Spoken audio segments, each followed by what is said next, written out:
உலகில் இயற்பியல் துறைக்கு மிகப்பெரிய பங்காற்றியவர்களில் முக்கியமானவர் ஆல்பர்ட் ஐன்ஸ்டைன். நவீன உலகை வடிவமைத்து வருவதில் அவருக்கு ஒரு முக்கிய பங்கு உள்ளது.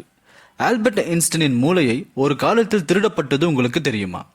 யார் ஆல்பர்ட் ஐன்ஸ்டைன் மூளையை திருடியது, எதற்காக இப்படி செய்தார்கள் என்பது குறித்து நாம் பார்க்கலாம். இந்த உலகில் வாழ்ந்த தலைசிறந்த அறிவியல் ஆராய்ச்சிகளில் ஒருவர் ஆல்பர்ட் ஐன்ஸ்டைன்.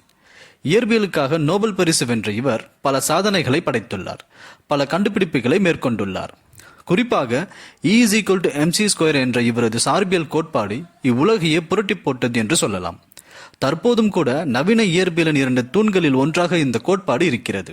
பிரிட்டன் நாட்டில் 1879ஆம் ஆண்டு பிறந்த இவர் தனது வாழ்நாளில் கடைசி 20 ஆண்டுகள் அமெரிக்காவிலேயே வாழ்ந்தார். அறிவியலுக்கு மிகப்பெரிய பங்களிப்பை கொடுத்த இவர் 1955ஆம் ஆண்டு உயிரிழந்தார். அமெரிக்காவின் நியூஜெர்சி மாகாணத்தில் உள்ள பிரைன்ஸ்டன் மருத்துவமனையில் அவர் உயிரிழந்தார். அப்போதுதான் அந்த வினோதமான சம்பவம் நடந்துள்ளது. அதாவது அதே மருத்துவமனையை சேர்ந்த நோயியல் நிபுணர் தாமஸ் ஹெர்வி என்பவர் உயிரிழந்த ஐன்ஸ்டைன் சடலத்தின் மண்டையை ஓபன் செய்து மூளையை திருடியிருக்கிறார்.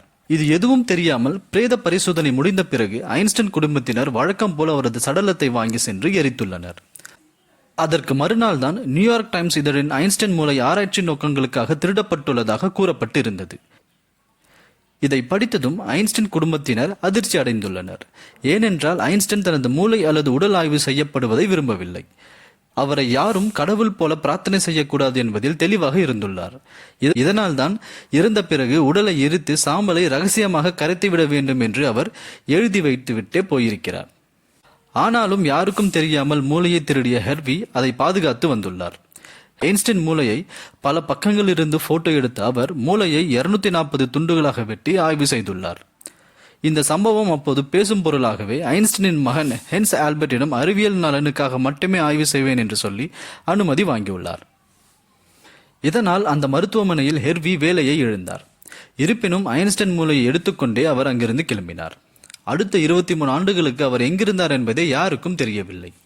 இருப்பினும் 240 துண்டுகளாக வெட்டப்பட்ட ஐன்ஸ்டைனின் மூளையை வைத்து ஆய்வுகளை மட்டுமே அவர் தொடர்ந்தார். ஒரு வழியாக செய்தியாளர் ஒருவர் ஹெர்வியை தேடி கண்டுபிடித்து பேட்டி எடுத்துள்ளார். முதலில் அவர் பேச மறுத்தாலும் பிறகு ஐன்ஸ்டைன் மூளை குறித்து கூறியுள்ளார்.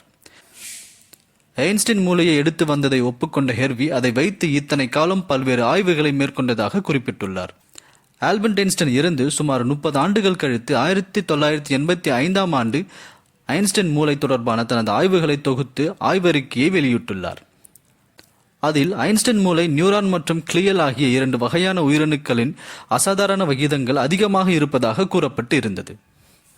இதைத் தொடர்ந்து மேலும் 5 ஆய்வு முடிவுகள் வெளியாகியுள்ளது. அதில் ஐன்ஸ்டைனின் மூளையில் உள்ள செல்கள் மற்றும் மூளையின் வடிவம் குறித்த தகவல்கள் இடம்பெற்று இருந்தது. இதில் கடைசி ஆய்வு 2014ஆம் ஆண்டு வெளியானது. இருப்பினும் இந்த ஆய்வு முடிவுகளை அனைத்து தரப்பினரும் ஏற்கவில்லை.